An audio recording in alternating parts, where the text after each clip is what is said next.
जय हिंद दोस्तों 8 जुलाई 2022 को जापान के former prime minister Shinzo Abe की गोली मारकर हत्या कर दी गई और ये न्यूज पूरी दुनिया में फैल गई क्योंकि आज के दौर में ऐसा होना बड़ी ही रेयर बात है और खासकर जापान जैसे डेवलप नेशंस में। शिंजो आबे के इंडिया के साथ भी काफी अच्छे रिलेशंस रहे थे, इसलिए इंडिया के भी कई लीडर्स ने उनकी मौत पर दुख जताया सोशल मीडिया पर। वहीं चाइना और साउथ कोरिया जैसे देशों ने इनकी मौत को सेलिब्रेट किया। अब क्या कारण है कि शिंजो आबे इतने लेजेंडरी लीडर हैं और क्यों साउथ कोरिया और चाइना जैसे देश इनकी मौत को सेलिब्रेट कर रहे हैं, आइए जानते हैं आज के इस वीडियो में। तो दोस्तों अभी तक आपने चैनल को सब्सक्राइब नहीं किया तो यार अभी दबा दो सब्सक्राइब के बटन को। चलिए बढ़ते हैं वीडियो की तरफ।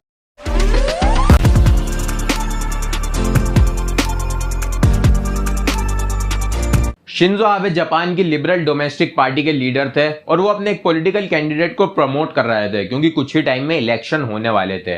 अचानक सुबह 11:30 बजे गोली चलने की आवाज आई। लोग हैरान रह गए, देखा कि शिंजो आबे की हत्या हो गई है।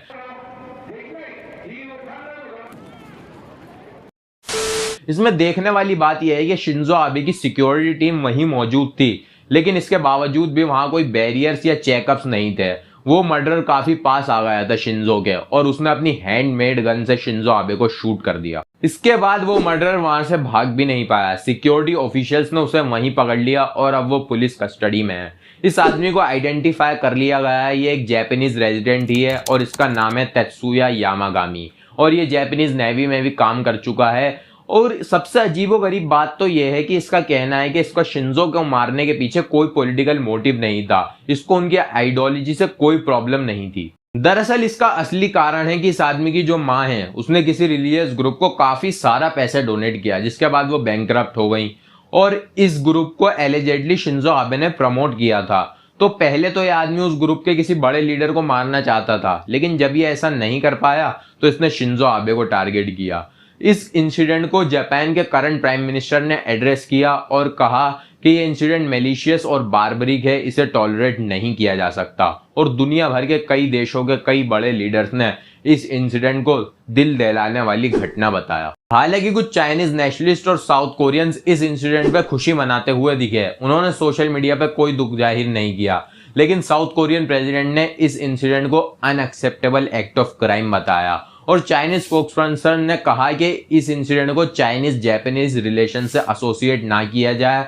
लेकिन जब उनसे पूछा गया है कि चाइना में लोग शिंजो आबे की मौत की खुशी क्यों मना रहे हैं तो उन्होंने इस बात पर चुप्पी साधी। दोस्तों चाइना और साउथ कोरिया दोनों ही देशों के काफी कॉम्प्लिकेटेड रिलेशंस रहे हैं जापान के साथ और खासकर शिंजो आबे के साथ। इसका बड़ा कारण है इनकी अग्रेसिव फॉरेन पॉलिसीज। दोस्तों चाइना और साउथ कोरिया दोनों देशों के रिलेशन समझने से पहले जापान के साथ हम इस इंसिडेंट को इंडिया के पर्सपेक्टिव से भी देख लेते हैं। इंडिया के लगभग सभी लीडर्स ने शिंजो आबे की मौत पर दुख जताया। प्रधानमंत्री मोदी ने भी इनकी मौत पर दुख जताते हुए ट्वीट किया। इंडिया और जापान के रिलेशन मजबूत होना शुरू हुए थे सन 2000 में, जब इंडिया के प्राइम मिनिस्टर अटल बिहारी वाजपेयी और जापान के प्राइम मिनिस्टर योशिरो मोरी सन 2000 में इंडिया आए। इसके बाद मल्टीपल स्टेजेस पे जापान लीडर्स और इंडियन लीडर्स एक दूसरे के साथ स्ट्रॉन्ग बॉन्ड शेयर करते हुए दिखे। इसके बाद जब शिंजो आबे सन 2007 में इंडिया आए तो उन्होंने इंडियन पार्लियामेंट में एक स्पीच दी और यहीं से एक फाउंडेशन रखी गई क्वाड देशों की। यहाँ पर शिंजो आबे ने बड़ी फेमस स्पीच दी थी, कॉन्फ्लुएंस ऑफ टू सीज। इस स्पीच में उन्होंने कहा कि हम कहाँ स्टैंड करते हैं पॉलिटिकली और ज्योग्राफिकली। इसके जवाब में उन्होंने एक बुक कोट की जो दारा शिकोह ने लिखी है, मजमूउल बहरीन, जिसका मतलब होता है कॉन्फ्लुएंस ऑफ टू सीज। उन्होंने इंडिया की टॉलरेंस को हमारी स्पिरिचुअल हिस्ट्री का एक हिस्सा बताया और उन्होंने कहा है कि ये टॉलरेंस अशोका के जमाने से लेकर महात्मा गांधी के जमाने तक चली आ रही है और यही टॉलरेंस हमारी अगली सेंचुरी के लिए एक सिद्धांत होगी। सितंबर 2007 में शिंजो आबे ने अपने पीएम की पोस्ट से रिजाइन कर दिया। इसका कारण इन्होंने अपनी हेल्थ को बताया क्योंकि इन्हें एक डिसीज हो गई थी जिसका नाम है अल्सरेटिव कोलिटिस।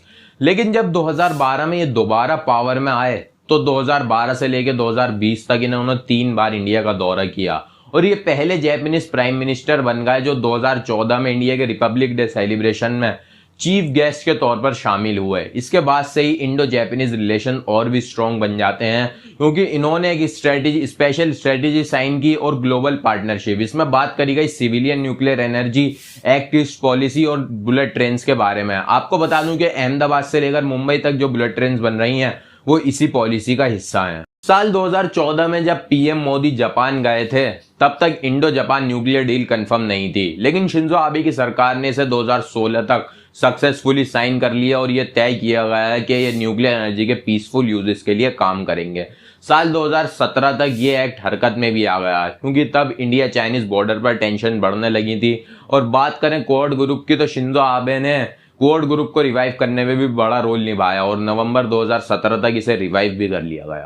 दोस्तों, जैसे कि आप जानते हैं कि पिछले कुछ समय से इंडो चाइनीज टेंशंस बढ़ती आ रही हैं और शिंजो आबे ने हर बार चाइना को ही क्रिटिसाइज किया है और पिछले काफी समय से वो इंडिया को सपोर्ट करते आ रहे हैं। इन्हीं कुछ कारणों के चलते भारत सरकार ने उन्हें साल 2021 में पद्म विभूषण से सम्मानित किया। अब सवाल यह है कि क्यों कुछ देशों में इन्हें इतना क्रिटिसाइज किया जाता है। दोस्तों, इसको समझने के लिए हमें हिस्ट्री में थोड़ा पीछे जाना होगा। इनके जो मैटरनल ग्रैंडफादर थे नोबिसुके किशी, यानी कि इनके नाना जी, वो जापान के पहले प्राइम मिनिस्टर थे जो इंडिया आए थे। इन्होंने लिबरल डोमेस्टिक पार्टी की फाउंडेशन रखने में भी बड़ा रोल निभाया था। ये वही पार्टी है जिससे शिंजो आबे बिलोंग करते थे। वहीं दूसरी तरफ इनके पैटर्नल ग्रैंडफादर यानी कि इनके दादाजी आबे खान, दोनों की आइडियोलॉजी में जमीन आसमान का फर्क था। आबे खान एक पीसफुल आइडियोलॉजी रखने वाले इंसान थे जो सरकार की मिलिट्री सोच का अपोज करते थे। वहीं दूसरी तरफ नोबिसुके किशी एक अग्रेसिव आइडियोलॉजी वाले इंसान थे। अब सवाल यह है कि शिंजो आबे किस आइडियोलॉजी को सपोर्ट करते थे, तो मैं आपको बता दूं शिंजो आबे बड़े ही अग्रेसिव आइडियोलॉजी वाले इंसान थे। वो अपनी पॉलिसीज को लेकर और अपने डिसीजंस को लेकर काफी अग्रेसिव थे। शिंजो आबे से पहले जितने भी जापानीज प्राइम मिनिस्टर आए उन्होंने दुनिया के बाकी सभी देशों से अपोलोजाइज किया क्योंकि वर्ल्ड वॉर 2 के टाइम पे जापान ने काफी वॉर क्राइम्स किए थे। लेकिन शिंजो आबे का स्टांस इन सभी चीजों पे बिल्कुल ही उल्टा था। या तो इन चीजों के बारे में बात नहीं करना चाहते थे या इनको झुठलाने की कोशिश करते थे। साल 2000 में एस्टिमेट किया गया है कि जापानीज सोल्जर द्वारा 2 लाख औरतें किडनैप की गई थी और उनको हरेस किया गया था। इसके अलावा जापान ने साउथ कोरिया को वर्ल्ड ट्रेड ऑर्गेनाइजेशन में सू किया है। इसका रीजन है क्योंकि साउथ कोरिया ने जापान के इंपोर्ट्स पर बैन लगाया हुआ है। इसका बड़ा कारण है जब साल 2015 में फुकुशिमा में एक न्यूक्लियर डिजास्टर हुआ था तो साउथ कोरिया का कहना था कि हम नहीं चाहते कि हमारे देश में रेडियो एक्टिव कंटेमिनेटेड फूड आए, लेकिन जापान इसे गलत मानता है, इसलिए उन्होंने साउथ कोरिया को सू किया। इसके पहले जो मैंने आपको वुमेन इशू बताया था उसमें ज्यादातर औरतें चाइना और साउथ कोरिया से ही किडनैप की गई थी, इसलिए शिंजो आबे को चाइना और साउथ कोरिया में एक विलन के रूप में देखा जाता है। लेकिन इन सब चीजों को बढ़ावा देने के लिए और शिंजो आबे की लेगेसी को आगे बढ़ाने के लिए जो एक बड़ी प्रॉब्लम थी वो थी जब साल 2012 में ये दोबारा पावर में आए तो जापान ने एशिया लार्जेस्ट इकोनॉमी का टैग खो दिया। इसको सही करने के लिए शिंजो ने कई कदम उठाए, जैसे कि लो इंटरेस्ट रेट, गवर्नमेंट स्पेंडिंग को बढ़ाकर बड़े बड़े इंफ्रास्ट्रक्चर बनवाए, औरतों और सीनियर सिटीजन्स को इनकरेज किया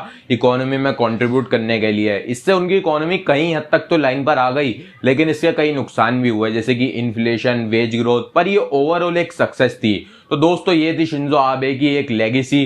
दोस्तों, आपको वीडियो पसंद आए तो यार वीडियो को लाइक कर दो। अगर आपको हमारी वीडियोस पसंद आ रही हैं तो यार अभी चैनल को सब्सक्राइब कर दो। मिलूंगा आपको एक और इन्फॉर्मेटिव और इंटरेस्टिंग वीडियो में, तब तक के लिए जय हिंद।